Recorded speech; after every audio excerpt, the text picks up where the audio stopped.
Papo Agora é Saúde. No J7 Notícias. Sua saúde, seu direito. Com Júnior Desuori. Oferecimento Sim Comércio Catanduva. Por um comércio cada vez mais forte. Sua saúde, seu direito. Muito bom dia. É um bom dia? Bom dia, claro, Marco. Sempre bom dia. Ah, tá. Apesar dos pesares. Exato. Eu nem disse nada, né? Mas também não precisa nem falar, precisa. né? Fica insinuando. Nós somos menos incisivos, não é isso? O assunto é saúde, né?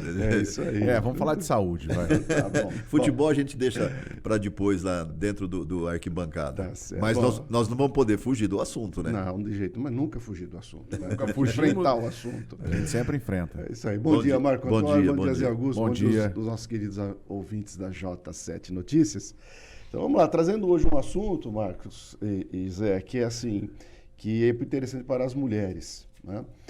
Dos dados da Associação Internacional de Cirurgia Plástica, no Brasil nós tivemos no ano 2020 aproximadamente 1,5 milhão de procedimentos estéticos só no Brasil. Desse montante... É um número até baixo, talvez. 1,5 milhão não é bastante. É bastante. Né? 1,5 milhão. 2020. O ano inteiro. O ano inteiro de procedimentos estéticos. Desses procedimentos, quase 15% são considerados procedimentos invasivos, ou seja, aquele de cirurgia. Tá? E desse montante considerado como invasivo, a segunda maior incidência de cirurgias é na região mamária, quando já está com implante, a reconstrução, mas implante mamário. E o que eu trago hoje para a gente conversar é a questão do rompimento das próteses de silicone, que é um caso que quase 1% de todo o implante que é feito, os implantes mamários de silicone, 1% há uma ruptura desse implante. E dentro disso, há uma questão que é colocada de responsabilidade civil. Então, há uma responsabilização para indenização por dano moral. Primeira questão que é importante colocar para as nossas ouvintes, principalmente. Qual é o prazo de validade de uma prótese de silicone? A princípio, ela é indeterminada, ela não tem prazo de validade. Né?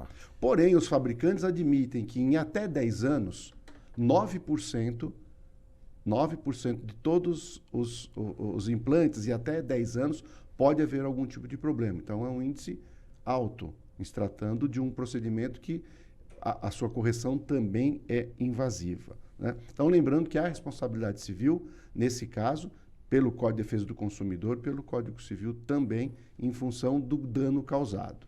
Né? Alguns cuidados que a pessoa que faz o implante e tem essa suspeita de um rompimento, porque existe alguns efeitos, né? Inchaço, dor, enfim. Primeira coisa, procure o seu profissional, um profissional médico capacitado, que vai fazer a identificação do rompimento, da ruptura do implante, porque isso tem que ficar muito bem caracterizado. Como é que se faz essa caracterização? Como se faz esse diagnóstico quase que inequívoco, através da ressonância magnética. Né? A ressonância magnética, a gente chama de exame padrão ouro. É aquele que não tem... Por que disso? Porque depois, na busca de uma indenização, essa constatação inequívoca, ela é fundamental. Então, você tem que fazer um exame que comprove isso de forma inequívoca. Né?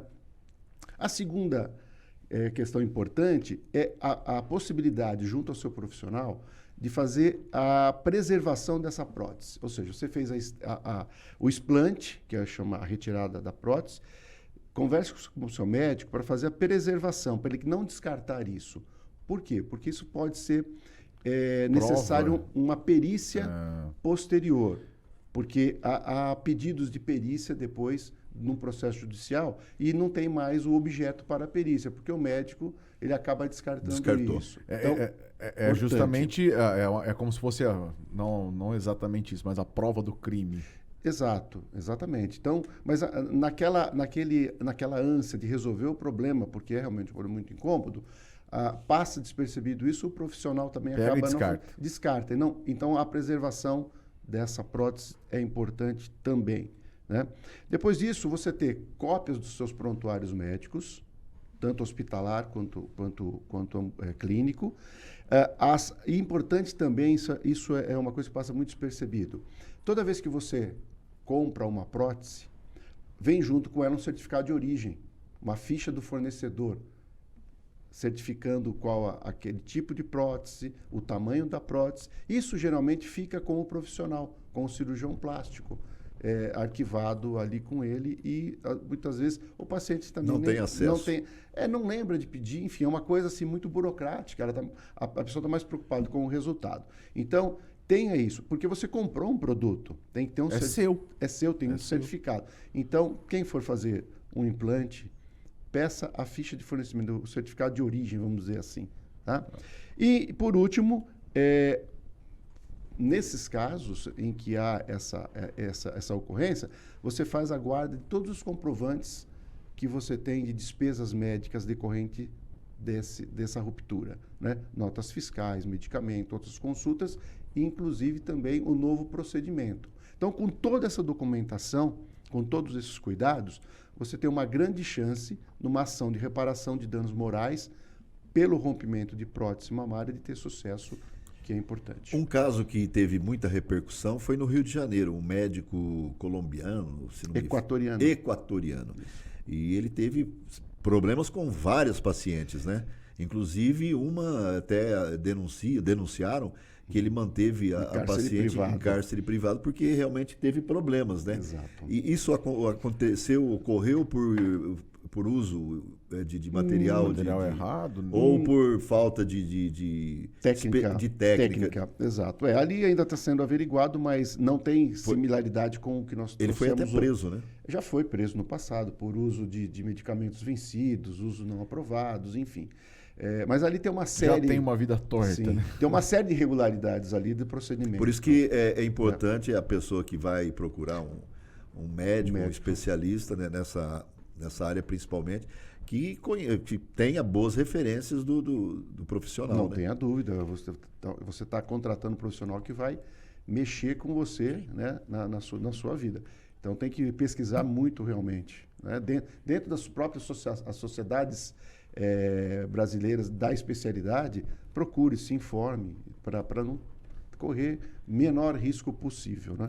Deixa eu só entender um pouquinho melhor a questão de quem vai responder por esses danos. Por exemplo, você mencionou que a produtora, a fabricante, né, desse material, ela dá 10 anos, aí ela orienta que a validade é indeterminada.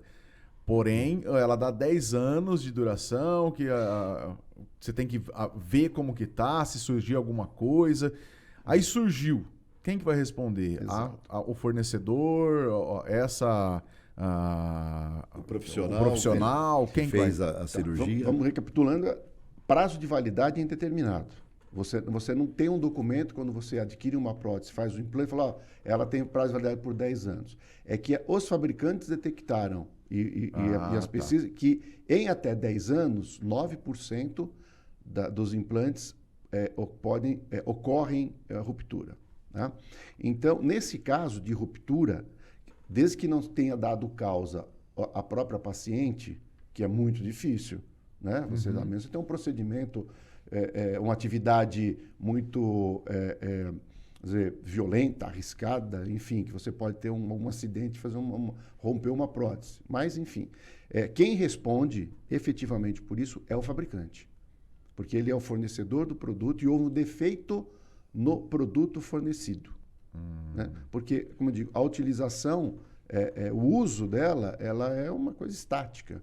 Né? Então, vou afirmar que 99% dos casos, a ruptura ocorre por defeito de fabricação. Então, responsabilidade do fornecedor da prótese. Entendi, perfeito. Muito bom. É interessante porque a gente fica meio na dúvida, né, de saber quem responde, como que é, ela pode ser indenizada. Aí, passado todo o processo, por exemplo, descobriu que aconteceu algum problema nessa prótese. Aí encontrou o culpado, que é o fornecedor, lá o fabricante. Aí, é difícil, né? Parece que é fácil, né? Por isso que tem alguns cuidados quando isso da preservação da prótese depois de explantada, porque é comum você verificar na defesa dos fabricantes, eles alegam que a ruptura se deu na hora do explante, que o médico, por imperícia ou algum detalhe, ele que rompeu a prótese com bisturi, por exemplo. Eles alegam muito isso. Porém, você tem duas provas para fazer. Primeiro, você tem o exame antes do explante, que é o da ressonância, que é uma prova inequívoca de que havia um rompimento. E segundo, o pedido de perícia vai provar que houve um rompimento. O corte é diferente do rompimento. Exato. Né? Só que você precisa ter o material físico para fazer a perícia para ficar constatado. Aí o médico se isenta disso. Sim, aí você já descarta essa alegação de que o rompimento não foi por defeito, mas por um procedimento na hora do explante. Então, isso você já consegue rebater. Ou seja, que é uma orientação não só para o paciente, né, mas sim para o médico também, né? Se o médico, o médico se atentasse a isso, de que ele pode ser responsabilizado amanhã, ele mesmo tomaria o cuidado. Mas a gente, dentro da área jurídica, passa as informações para o paciente, né, para a paciente, para que tome esses cuidados. Né?